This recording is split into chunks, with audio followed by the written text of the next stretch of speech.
Doctor Suraj Dattatray Dhage MBBS MS general surgery यांची सेवा मात्रे hospital वराडीयाळा complex Bajirao नगर दिग्रस येथे मंगळवार ते रविवार सुरू आहे।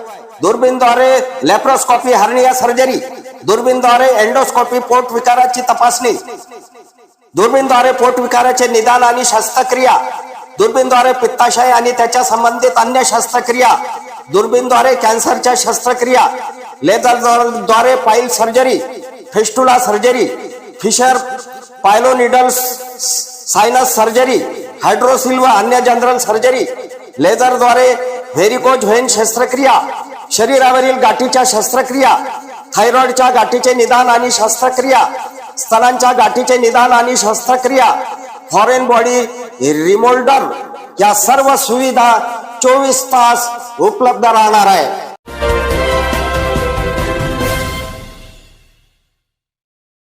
नमस्कार, मी सुरेश चिरडे।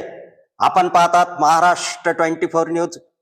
दिग्रस मध्ये नगराध्यक्ष पदाच्या निवडणुकीत इतिहासाची पुनरावृत्ती होणार काय?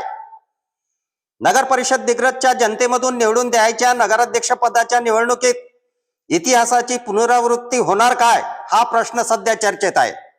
सध्या दोन निवडणुकीची चर्चा दिग्रस शहरात सुरू आहे। जनतेमधून यापूर्वी दिग्रसच्या नगराध्यक्ष पदाच्या निवडणुकीमध्ये शिवसेनेचे रवींद्र गणपतराव आरगडे निवडून आले होते, परंतु त्यावेळी शिवसेनेचे केवळ साहेबराव दातीर एकच नगरसेवक होते।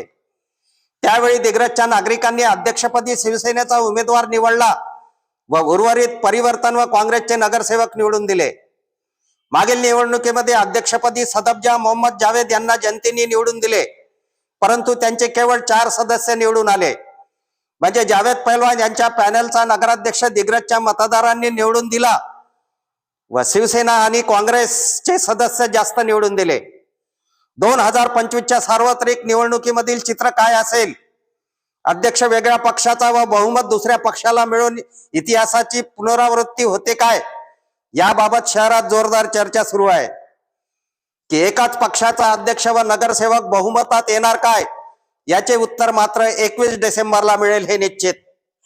आमच्या पुढील बातम्याचे अपडेट पाहण्याकरिता आताच आमच्या चॅनलला सबस्क्राईब करा व बेल आयकॉन वरती क्लिक करा।